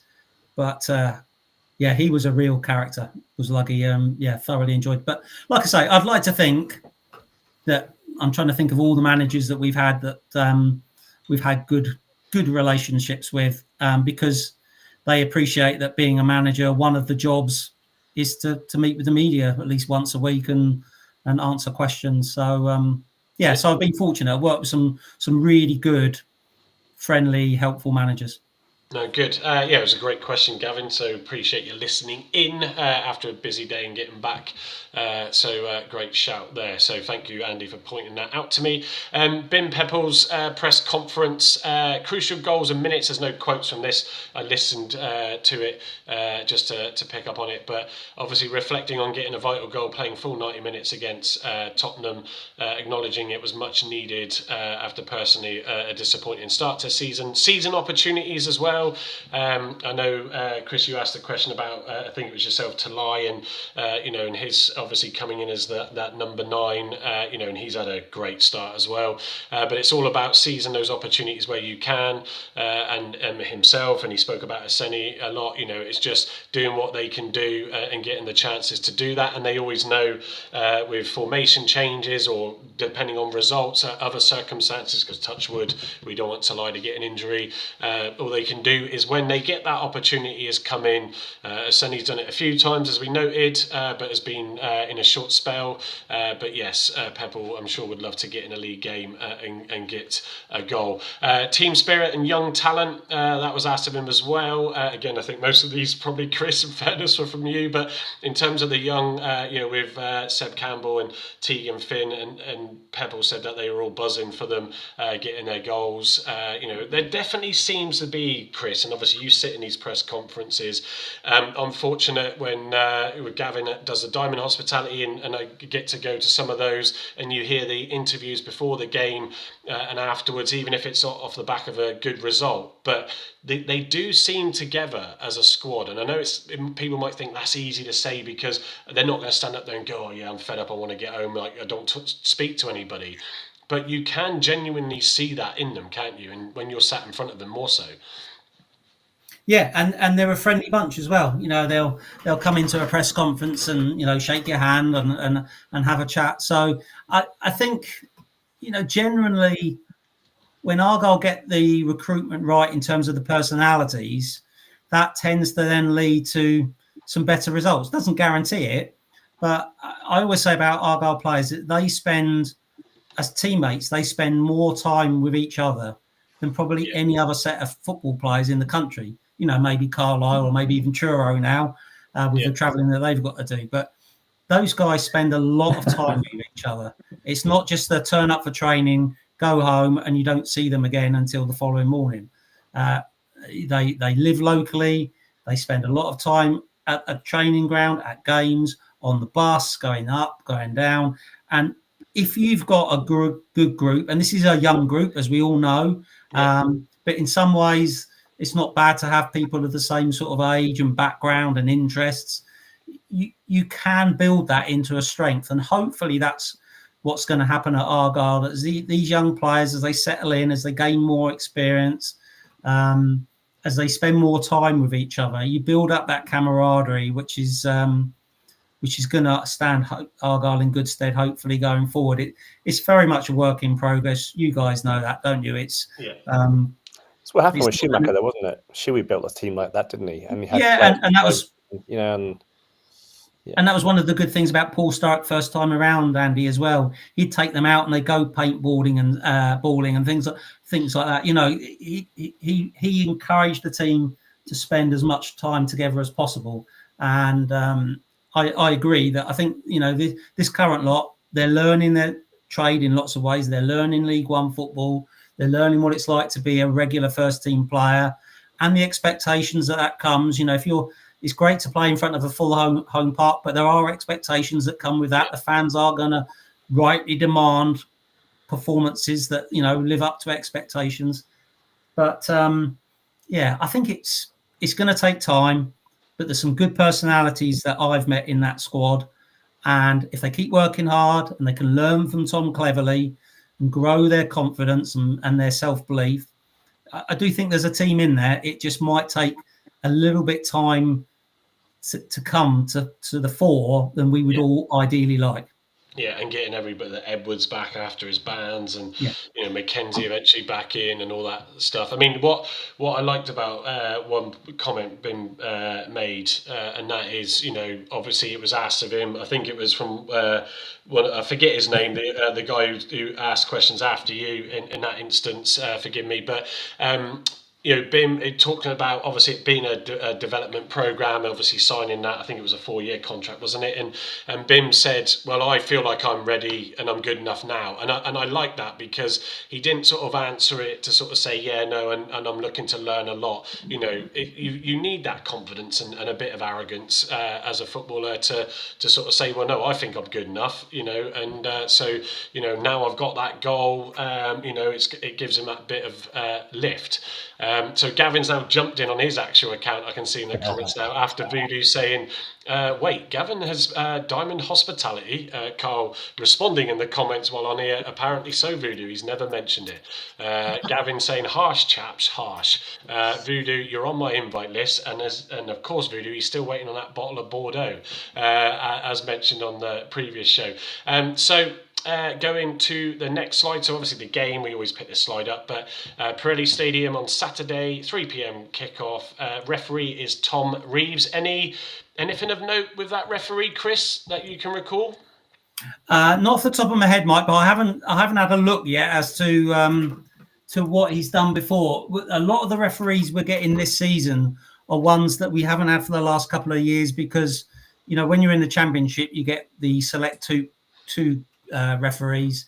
The referees we're getting now obviously generally do League One and League Two games, so he's not one that stands out for me. I'm sure he would have done Argyle before. Yeah.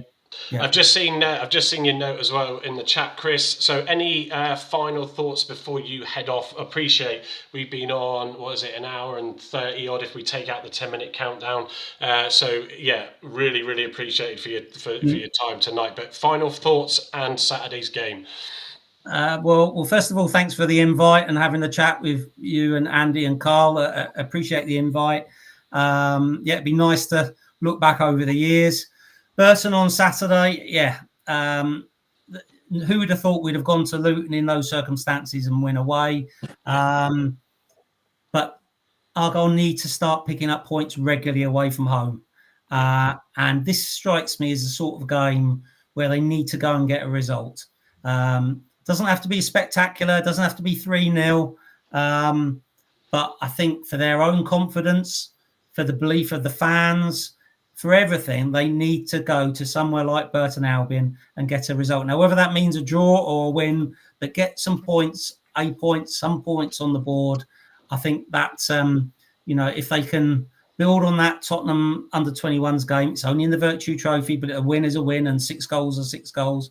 If they can follow that up with a decent result against Burton, with the Wigan home game coming up and the return of Ryan Lowe the following Saturday, then they can try and build up some momentum, because that was the really disappointing thing about the Peterborough game last Saturday. You felt like Argyle were beginning to make a little bit of progress, and then Peterborough, bang, you feel like, are we getting anywhere?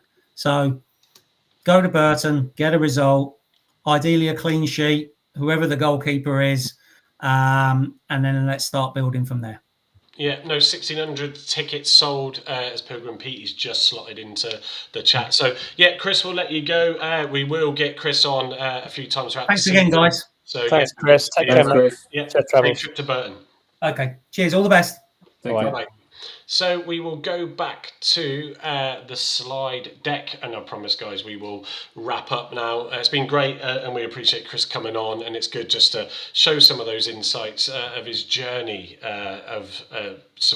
reporting on Argyle in his 29th season and doing it as well. So hope you enjoyed that. We've got referee Tom Reeves, assistant referee Lewis Rapper and Joe Simpson, and fourth official is Dale Baines in this game. Gavin did send me over his lineup while he was stopping off on his journey down. I'll quickly spin through this and just get the guys' thoughts.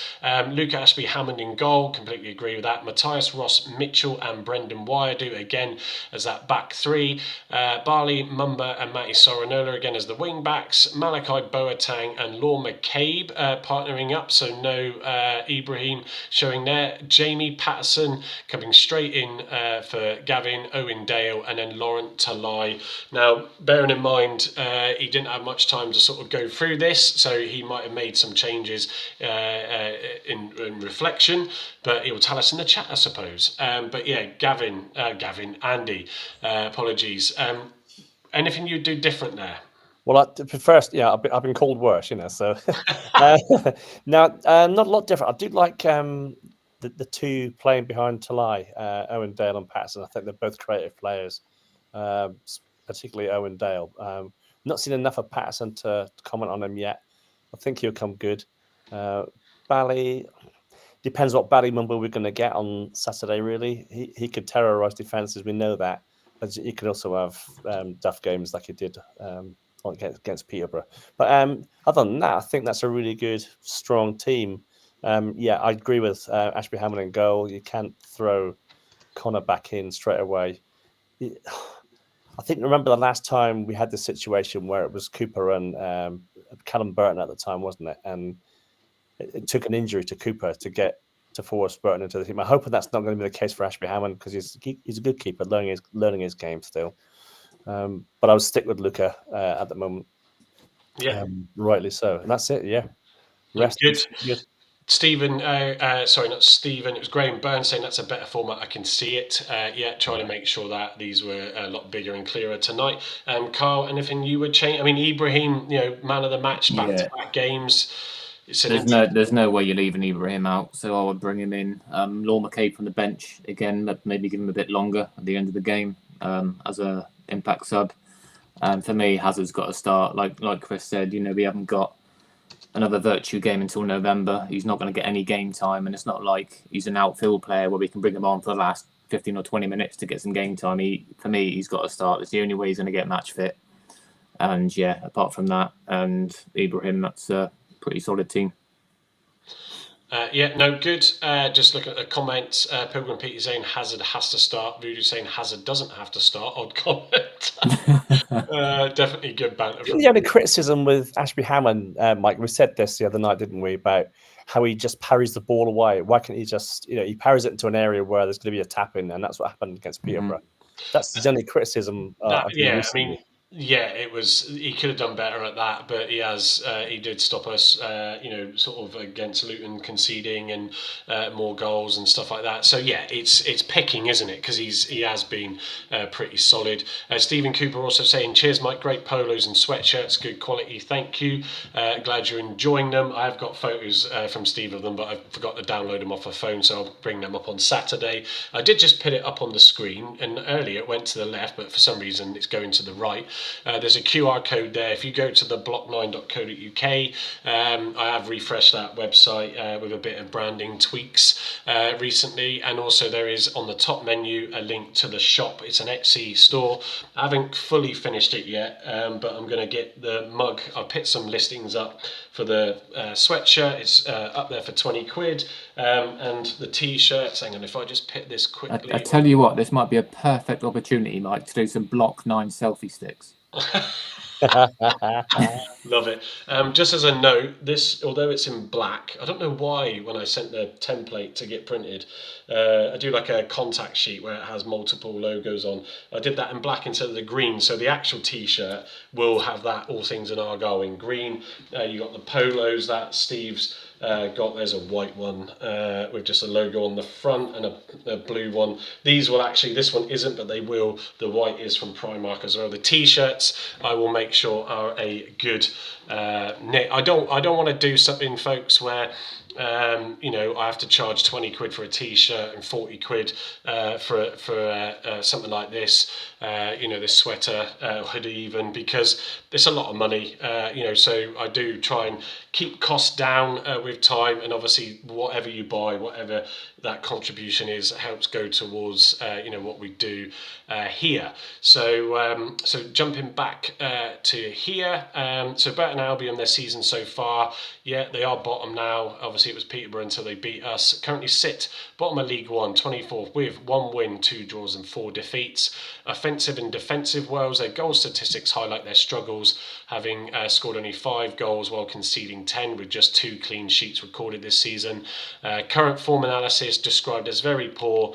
The team has yet to secure an away win and continues to grapple with a notably fragile defence. Summer reinforcements, key transfers into the squad like Jake Beasley, Fabio Tavares, Dylan Williams, blah, blah, blah, blah, blah, to bolster their team. Cup and season trends, excuse me for that. Cup and season trends, I won't even read that bit out. I'll go to the next slide. Their formation and tactics, this is what it's picked up. Gavin normally does these slides for me, so I had to think on my feet with GPT for these, but it's saying that Burton's primary setup this season revolves around a 3-4-2-1 or a 3-4-1-2, utilising 3 defenders at the back, complemented by active wing backs. Attacking variations, they have shown flexibility, occasionally shifting to a 3-4-1-2 or a 3-5-2 to introduce more attacking options. Defensive structure, 3 at the back. Obviously it hasn't been good for them. Their defence, an offensive spearhead. In attack, much reliance on Jake Beasley. as a central focal point. And no surprise, coming up in a minute, he will be noted as their key player. Andy, as you just said, wrapping up, are you just by blah, blah, blah? I'm conscious of time. But yeah, key player updates. Say again? That's not me. No, was it you, Carl? Was it? Yeah. We've got a private chat window, and I can see it popping up with comments. Yada yada. Yeah, thank you, Andy. Obviously Laurent Talai, who's in strong form and playing really well. Bradley Ibrahim, as we mentioned, back-to-back man of the match performances. So agree with Carl. It's hard to leave him out. Stability with and consistency with Malachi Boateng as well. And will we see maybe Hazard at some stage, or even starting? Who knows? Jack Beasley is their key player. Spotlight, primary attacking threat up there, physical presence and a poacher's instinct. So if we can neutralise Jack Beasley, then that will probably neutralise any threat from. Well, if he's playing for Blackpool, he shouldn't be a problem. If he's playing for Blackpool, it shouldn't be a problem. Is that I write the wrong photo on? Or you to him, or two. I was trying to get all this in quickly, all on my own. On that note, guys, good night from us. No. Yeah, exactly. So I lost my wingman in the presentation deck preparation. So, but scoreline, I've gone with a 2-0 score prediction. What do you think on that one, Carl? I would probably go along with that. Hopefully we can pick up another clean sheet. And yeah, back-to-back wins would be lovely away from home. And like Chris said, it's a game where we need to really get some points from. And we should be looking to do that against the bottom of the table Burton, hopefully. Yeah, Andy, what are you thinking of? Well, depending on Eddie Stobart, Lawyers, I'm going to go 14-7. No, in seriousness, I'm going to go for a 2-1 win to Argyle. Yeah. I'm feeling that the guys will want to turn it around after Saturday, but we just don't know, because every game is sort of up in the air. Any team can win. That's the beauty of these leagues. So right then, just moving on, Steve's gone 2-0 Argyle as well. Beyond the pitch, the segment that I started off with last week to introduce, where I just asked GPT to give me some tedious links between the two clubs, and this is what it came up with. So the brewing link. Burton is world famous for its beer. Plymouth is world famous for its gin. Put them together and you don't get a midfield partnership. You get a hangover big enough to keep you out till Tuesday. The waterway links. Burton's whole history comes from the River Trent and the canals carrying barrels of beer across the country. Plymouth's whole history comes from the sea sending ships around the world. So on Saturday, it basically is just two ports going head to head. One with battleships and the other with beer ships. There you go. So just something random. That's why Wayne Rooney came here then. On a beer ship. So our next show is Burton. Obviously, clearly I haven't spelt that right at the end. Obviously, post-match on Saturday at 8:30, as is our usual slot now. And as always, folks, if you can spread the word and give us a follow, subscribe, press the bell and all that jazz, would be fantastic and appreciated as always. And if you do want some merch, then please go in and look at the mug designs. I've done a few different options that are up there. I've got the graphic, effectively that would be the wrap, and yeah, as Andy's got that, I have very much tweaked. This bit now has green in the block 9, which is what it originally had, and we'll have a white outline, because I wanted there to be a bit more of the green in this white logo with the changes. I always fiddle too much sometimes, but anyway, you will see Walden mission. You'll see them up on the site. So just reading some few comments at the end here. Thanks, Block 9. See you Saturday. Block 9's the best. Thank you for that, Steve. And as I said, Stephen Vaughan then saying 2-0 to Argyle. He's going Hazard, Mitchell, Galloway, Dale, McCabe, Ibrahim, Benarouz, Finn, Patterson and Talai in his lineup. So yeah, other than that, folks, that's about it. So any final words? You can see, sorry, that side, the logo tweak there. Any final thoughts from you, Andy, before we sign off? No, I just hope we can turn it around again. I think if Burton score first on Saturday, we might get a similar result. But hopefully that's not going to be the case, and we'll score first and go and get the win, pick up the 3 points, and travel back down the road, all happy. Yeah, and Carl, yourself?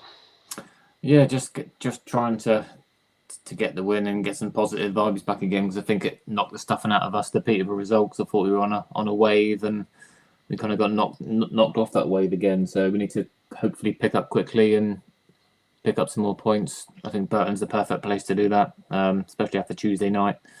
I think if we go with certain players like, your Teagan Finns, they've got a point to prove to try and stay in the team as well. Let's get the 3 points and roll on to the next home game against Wigan Athletic, which is going to be another tricky one, especially with Ryan Lowe coming back to home park again. Yeah, let's hope that we can get one over our ex-managers, as we failed to do that in recent seasons, haven't we? So, everybody, thank you very much for joining us tonight. Hope you enjoyed Chris's company. It was great to have him on. As you know, we do aim to try and mix things up a little bit where we can. So, who knows who might be next on? If anybody wants to join us that is related to Argyle or associated in some way, or knows someone, then get in touch with them and say, give the guys a shout. We do actually and would like to understand more about people in different roles within the club and what they do and what their day-to-day is like at home park. But other than that, we appreciate you sticking with us. Have a great rest of your evening, and let's look forward to Saturday. And can we make it a back-to-back away win? Other than that, folks, catch you later. Night, folks.